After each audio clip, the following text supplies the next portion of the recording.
On the night of February 1st, 1959, deep in the Ural Mountains of Soviet Russia, 9 experienced hikers pitched a tent on the slope of a mountain. The Mansi, the indigenous people of the region, had a name for that mountain. They called it Kholat Syakhl. In their language, it meant dead mountain. Hours later, all 9 of them would tear their way out of that tent with knives.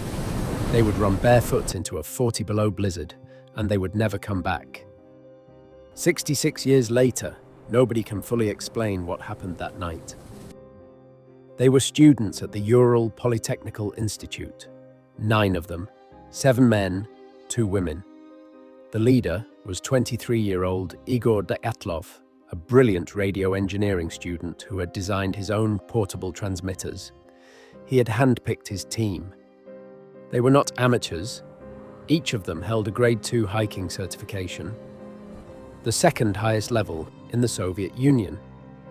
They had skied across frozen lakes, crossed mountain passes, survived sub-zero temperatures for weeks at a time.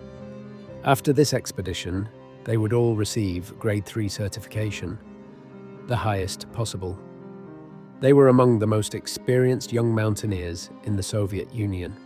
There was Igor Dyatlov himself, 23, their leader, Zinaida Kolmogorova, 22, known for her bright laugh, Lyudmila Dubinina, 20, fearless and outspoken, the 2 Yuris, Doroshenko and Krivonishenko, both 21, Rustem Slobodin and Alexander Kolovatov, 23 and 24, Nikolai Thibault Brignol, 23, and the oldest, Semyon Zolotaryov, 37, a war veteran and ski instructor, who had asked at the last minute to join the trip. They left on January 23rd, 1959. Their goal, Mount Otorten, 250 kilometers north of any permanent settlement. The expedition was Category 3, the highest difficulty rating that existed. They expected to be back in 3 weeks. On January 28th, just 5 days into the trek, one of them, Yuri Yudin, felt a sharp pain in his lower back, sciatica, flaring up from the cold. He hugged each of his friends goodbye, turned around, and walked back alone toward the nearest village. He didn't know it yet, but that pain in his back was about to save his life. The other 9 continued. They wrote in their diaries every day. They took photographs. They joked. They laughed. They had no idea what was about to happen to them. The last photographs were taken on February 1st. Sometime that afternoon, Igor Dyatlov made a fateful decision. They had been heading for a wooded valley below, but they were already exhausted. He didn't want to lose altitude. So instead, he ordered the group to make camp on the open slope of Kholat Syakhl, the dead mountain. They dug a small platform into the snow. They pitched their tent. They had a quiet meal. They wrote in their diaries. They started producing a small humorous newspaper they called The Evening Otorten, joking about how, from now on, they would prove that Yetis exist in the northern Urals. Then they got into their sleeping bags. They had barely begun to undress for the night. And then, sometime between 9 p.m. and midnight, something happened. Something so terrifying, so absolute, that 9 experienced mountaineers grabbed knives and slashed their way out of the only shelter they had. They left their boots behind, their warm coats behind, their food behind, almost everything behind. They ran down the mountain, into the forest, in the dark, in a blizzard, with temperatures dropping to 40 degrees below zero, in their socks, in their underwear, some of them barefoot. What investigators would later find at the scene defied explanation. The tracks in the snow were calm, methodical. The hikers had not stumbled. They had not panicked. They had walked together, 8, sometimes 9 sets of footprints in straight lines, down the slope for nearly a mile, as if whatever they were fleeing had not been chasing them, as if they were already moving in some kind of strange, deliberate retreat.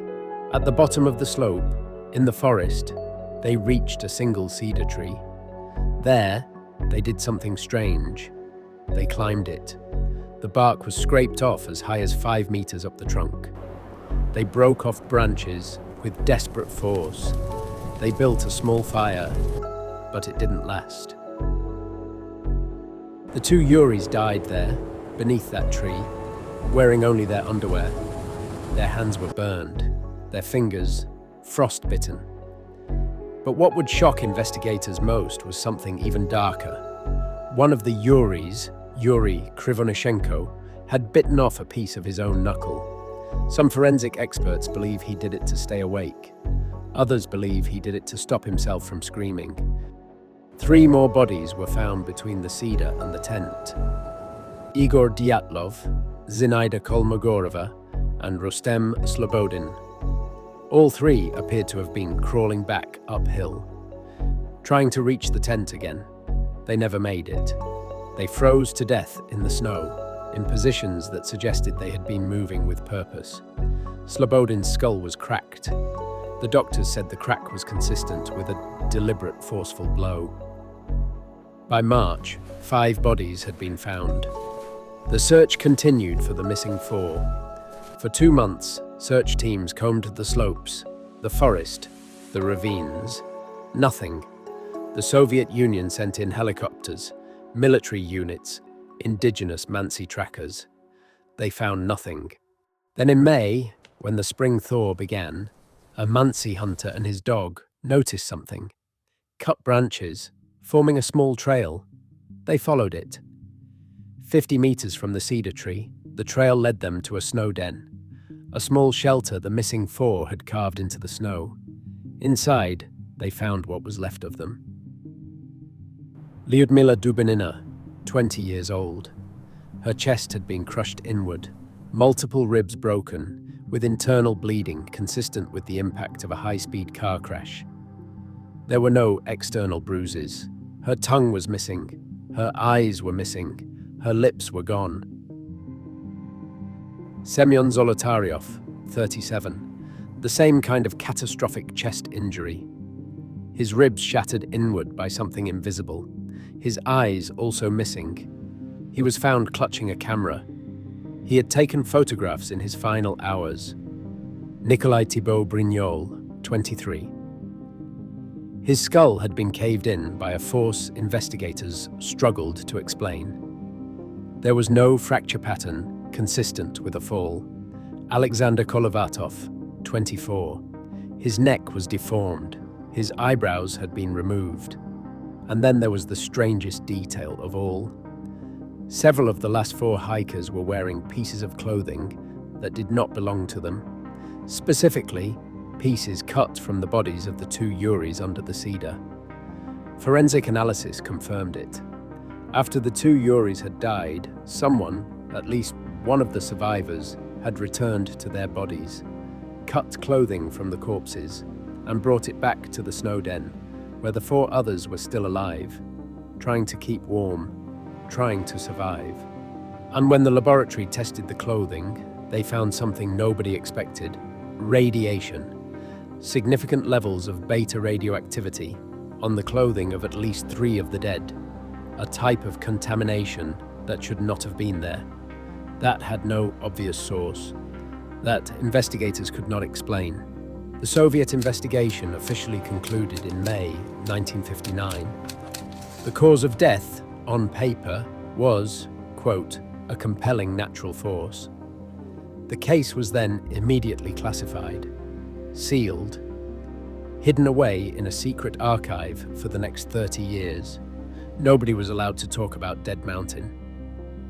But before the file was closed, something else surfaced.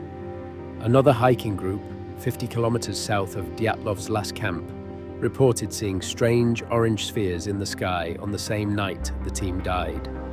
Glowing, slow-moving lights. They had no explanation for them. Soviet meteorologists confirmed the sightings. Military observers in the nearby town of Ivdel saw the same orbs. That same week, and over the following months, Lev Ivanov, the lead investigator on the Dyatlov case, would later admit, in 1990, that he had been ordered by his superiors to suppress the sphere reports. He believed they were connected. He never found out what they were. On Yuri Krivonishenko's camera, when investigators developed the film, they found a final photograph. Frame number 33. The image is blurred, distorted. It shows strange light streaks against an unrecognizable dark background. Some say it is just a mistake, a camera shake. Others believe it is the last thing Krivonishenko saw. The thing that drove 9 experienced mountaineers out of their tent into the cold, with knives in their hands. The Soviet military, in 1959, was conducting extensive secret weapons testing in the northern Urals. Rockets, missiles, experimental fuel-air explosives. Some researchers believe the orange orbs were Soviet test rockets, and that the Dyatlov group had wandered into a forbidden testing zone, that a weapon malfunction or close detonation killed them, that the chest injuries with no external bruises were consistent with a shockwave, that the radiation came from contaminated test debris, and that the Soviet Union covered it all up, because admitting anything would have meant admitting the existence of the test program itself. Lev Ivanov spent the rest of his life haunted by the case. He died in 2004, still convinced that the truth had been deliberately hidden. He had told his daughter, more than once, that whatever happened on Dead Mountain that night was not natural, and he had been ordered to lie about it.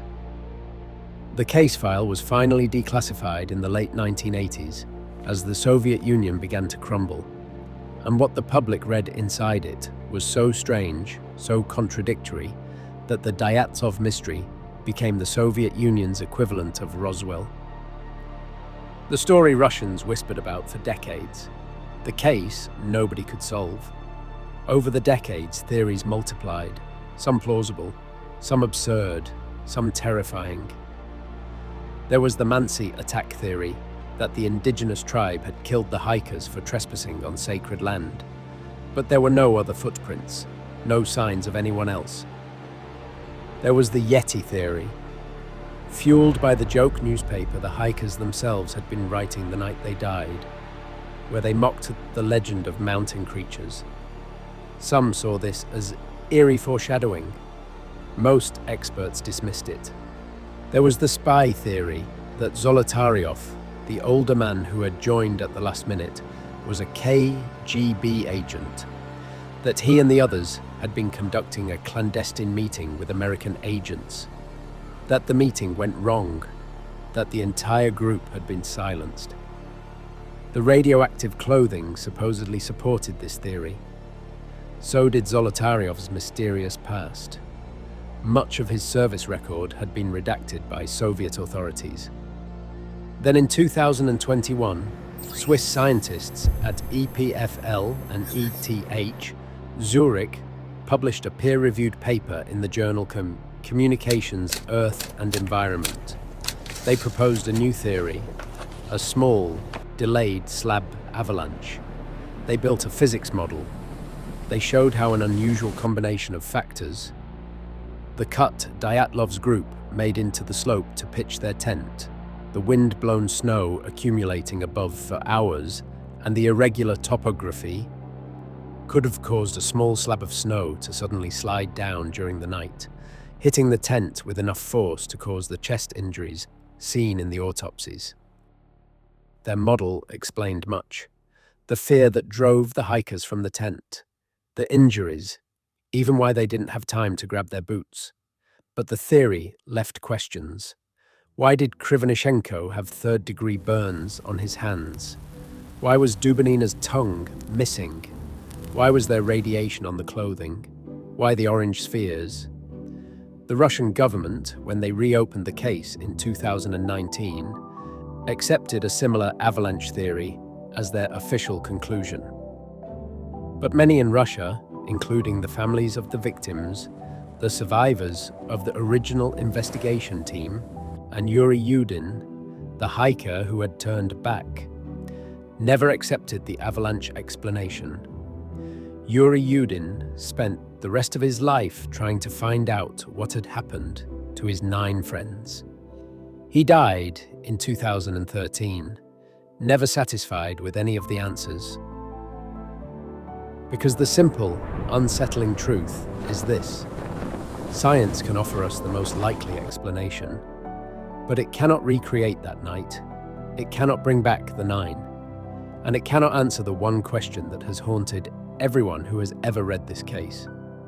What were those 9 experienced mountaineers running from when they tore their tent open and ran into the dark?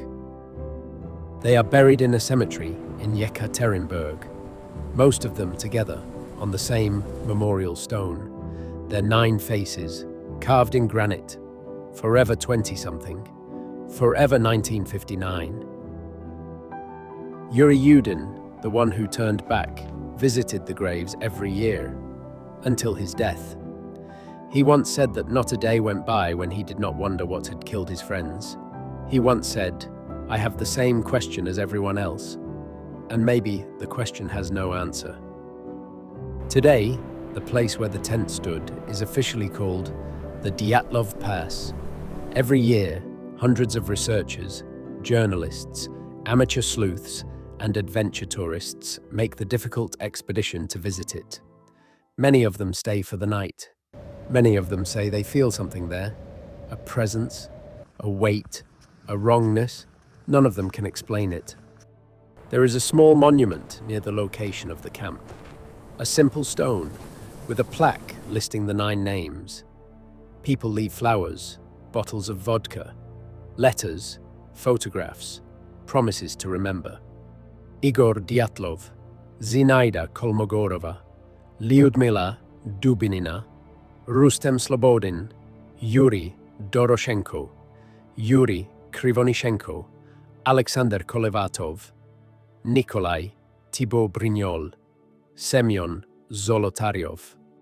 9 names, 9 lives, 9 experts who, on a winter night in 1959, faced something none of them could understand, and lost.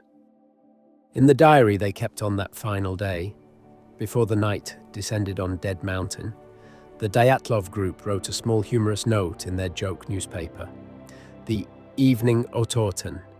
They wrote, "From now on, we know. Snowmen exist. They live in the northern Urals, near Torten Mountain." A few hours after they wrote that joke, all 9 of them were running for their lives. In their socks, in the freezing dark. What did they see? What did they hear? What did they know that they hadn't known just hours before? Maybe science is right. Maybe a slab of snow shifted on the mountain above them, and they panicked, and they made a terrible chain of decisions that ended with all of them dead. Maybe the radiation came from a thoriated lantern mantle. Maybe the orange spheres were Soviet missile tests. Maybe the missing tongue and eyes were the work of scavengers in decomposition. Or maybe, just maybe, there is something on Dead Mountain that nobody has yet been able to name. Something that, on the night of February 1st, 1959, looked at 9 experienced mountaineers and made them so afraid that they would rather face 40 below cold in their underwear than spend another minute inside that tent. That in the end is the question the case keeps asking us. Not what killed them, but what they saw, and how it could turn 9 brave, intelligent, prepared young people into a desperate, fleeing, silent, dying group of strangers. Within minutes. Dead Mountain knows. The wind that night knew. The snow that covered them knew. Nobody else does. Nobody else ever will. This was Mindfall, Episode 3. Thank you for listening to me. If your mind keeps falling, subscribe.